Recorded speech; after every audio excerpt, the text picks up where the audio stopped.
Blacksburg, their SID has sent me an email. Just make sure you go through the process to get online in advance, because it is very difficult, I guess, when you get up there. So there's some information, I think, in your credential about that. All right. All right.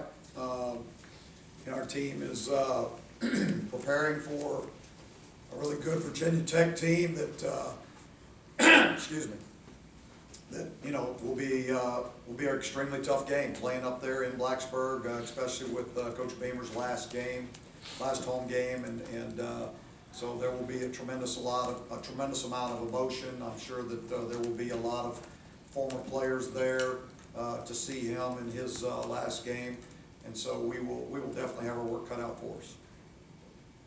Have you ever been in a situation like that, playing in a coach's last game, or anything that comes to mind that reminds you what you're going to face? No, the only one I remember was I remember we played at Florida State when they were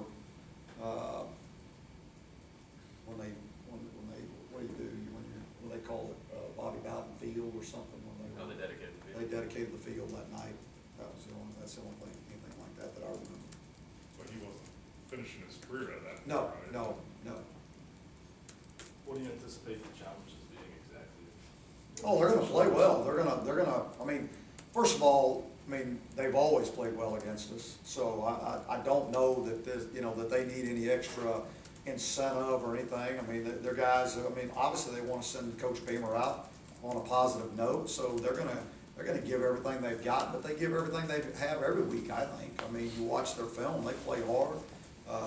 They've got great coaching. It doesn't matter what phase of the game is. They play well, and so they're gonna.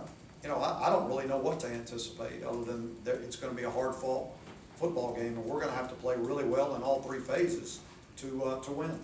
Anytime you go on a road in this league, you got to play well.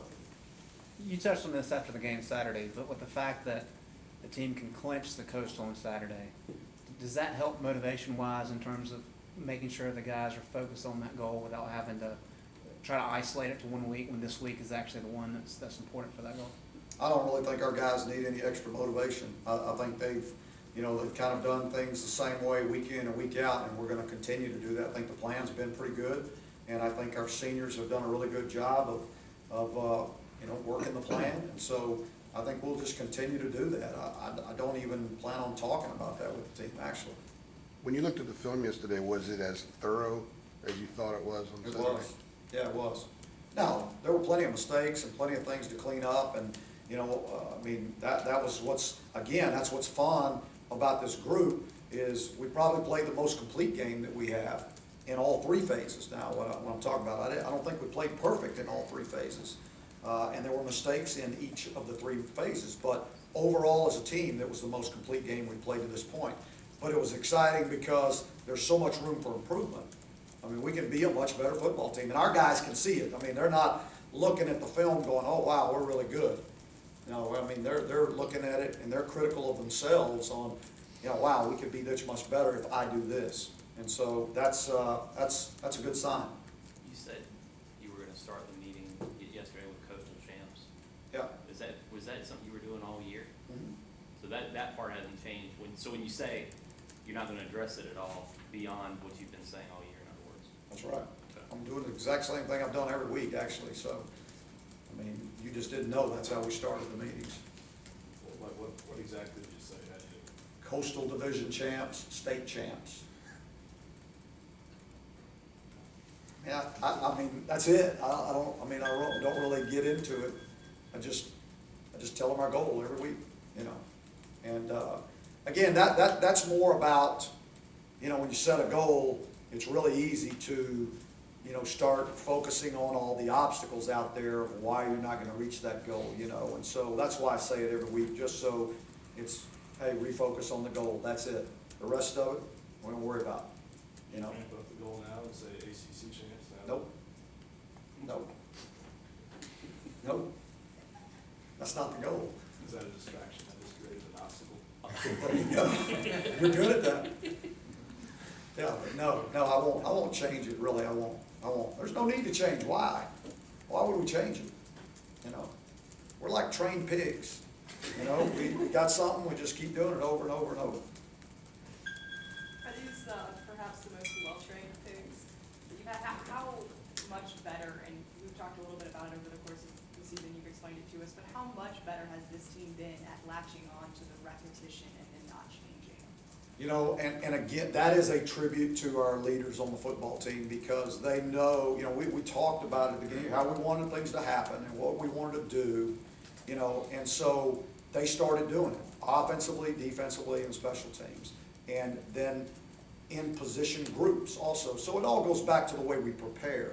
And they come out to the practice field the exact same way, you know. I mean, you guys have been around, y'all, I mean, it's the same every week. It's just, you know, I mean, it's boring for you guys and monotonous, but for them, it's routine and it's comfort that they're having success doing things a certain way. So there is no need to look anywhere else. It's just, let's keep doing it the way we're doing it. But how much better is this group at Oh, being comfortable? they're doing a great job of it. I mean, I don't know how to, you know, put a measurement on it. I mean, they're just doing a great job of it, and they've been very consistent. I mean, I talked with staff Sunday when we were meeting and talked about how this group is pretty special, because they just stay right here, you know. Everything they do, they just stay right there, and therefore they're getting better and better and better every week. The turnovers, 3 games now without a turnover, and it's been a long time for UNC to have done that. What is it does it start with Marquise? Is it something Well, in particular that the yeah, team is focused on maybe differently than in past years, or just? No, I mean, I mean, if you go back to our keys to victory in every game for our offense, the number one key to victory in every game since we've been here has been 100% ball security, you know, and fortunately, the quarterback has done a tremendous job of taking care of the football, not forcing things, you know, and managing the game. You know, there's times when you're trying to force something, there's times when you're not. And so, you know, defensively, we've been playing very well. We've been creating some turnovers.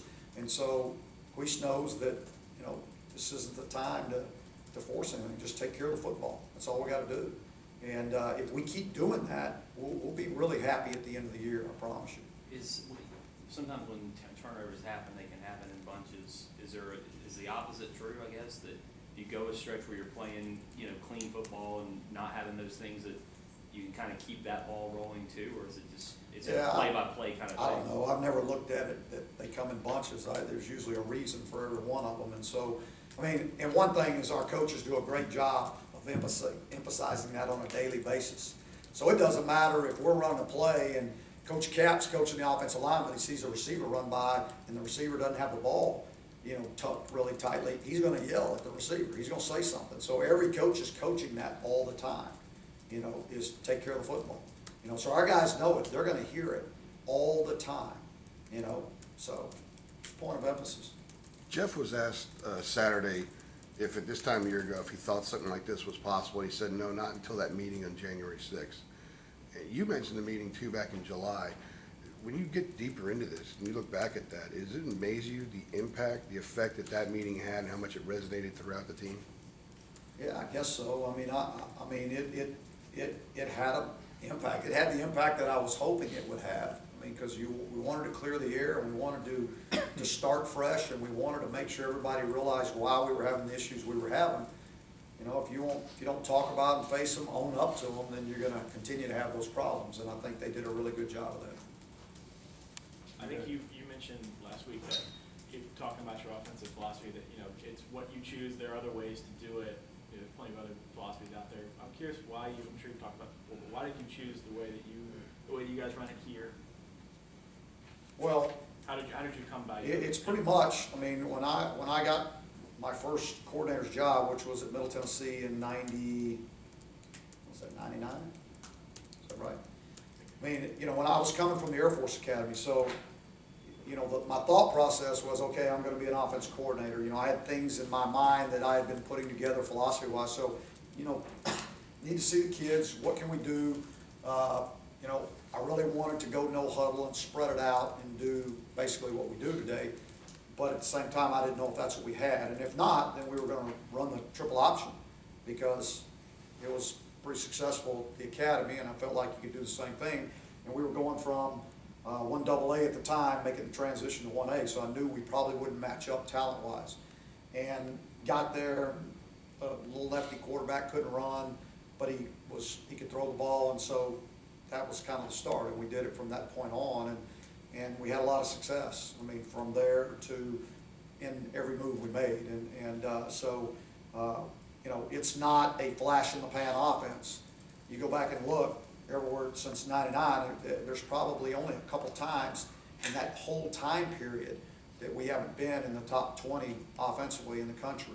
So it's it's proven in different schools, different conferences, everything. So yeah, I feel very comfortable with it. And just to follow up on that, you talk about consistency a lot. I'm curious as to how, if at all, what kind of like minor tweaks or how have you kind of adjusted or changed or tweaked, I guess, that philosophy in the over time?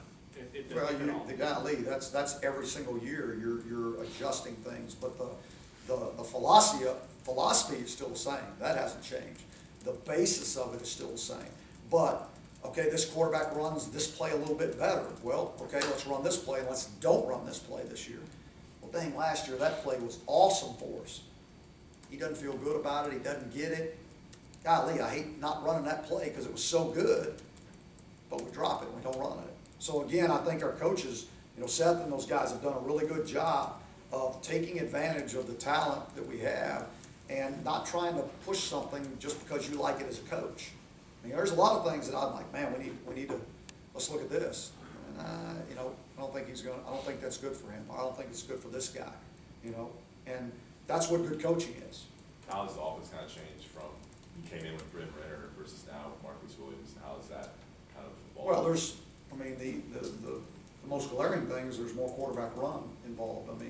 For Queese compared to Bren, and there was probably more drop back for Bren than there was for Queese. Queese is more play action and more running game. Have you ever had a quarterback that runs the ball as good as Marquise? Well, I've had quarterbacks that can run the ball, yes.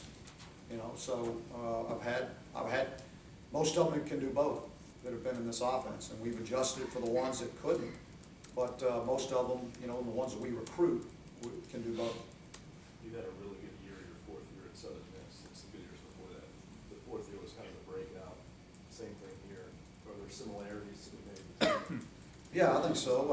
And I think because of, the plan that we put together when we came into the program. It was pretty much identical the way we did things. And so I think we're seeing, close to the same results in that fourth year. So, I'm anxious to see what the 5th, 6th, 7th, 8th, 9th, 10th, 11th, 12th years, what those are going to be like.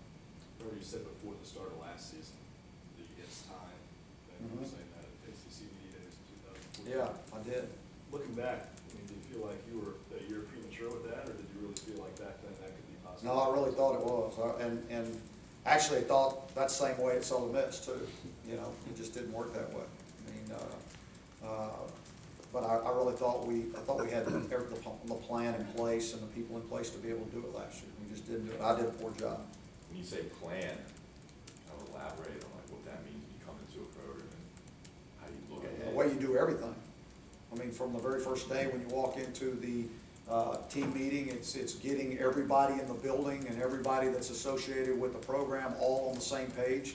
Make sure they have the same vision, that they do the same thing, they do things with the same energy that I have, and that we're going to play smart, fast, and physical, and that's the philosophy, and that's the way we're going to do everything. We're going to eat that way, we're going to train that way, we're going to, everything. So, it's then putting that plan into place. But first of all, you have to make sure everybody has the vision of what you're looking for and what you want, and then you hold them accountable. What was kind of the recruiting plan when you got here 4 years ago? What was the kind of the ideology and how are you going to recruit at UNC? Yeah, well, the first thing was that, we were coming into a new area that we really didn't recruit a lot in. So that was, we needed to start reaching out to the high school coaches right off the bat and start getting to know them as quickly as possible. And have them realize that, hey, we're gonna be successful here because of the kids in the state of North Carolina. And we're gonna recruit outside the state also, but that's going to be very critical for us. And then make sure we go out and find kids that want to be successful in the classroom and on the field. Because if you're not serious about that here, you won't make it through school here. And so we're looking for those kids that want to be special in both places. And there's plenty of them out there to find in this area of the country.